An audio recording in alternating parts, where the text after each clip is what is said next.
வார்த்தை வந்தது, ஆபிரகாமே நீ பயப்படாதே, நான் உனக்கு கேடகமும் மகா பெரிய பலனுமாயிருக்கிறேன். ஹல்லேலூயா சொல்லுங்களேன். கையை அவரை நோக்கி உயர்த்தி பிடிச்சீங்கன்னா ஆண்டவர் என்ன கொடுக்க போறாரு? உங்களுக்கு எல்லாம் கொடுக்க போறார். ஹல்லேலூயா. ஒத்தாசை எங்கிருந்து வரப்போகுது? பரலோகத்திலிருந்து வரப்போகுது. பாட்டு பாடுறோம்.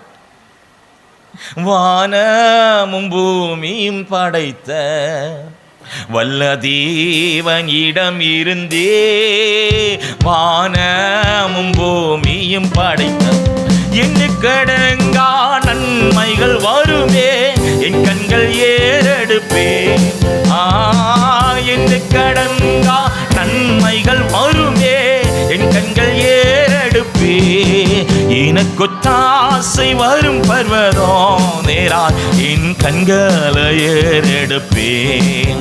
எனக்கொத்தாசை வரும் பர்வதம் நேரால் என் கண்களை ஏறெடுப்பேன்.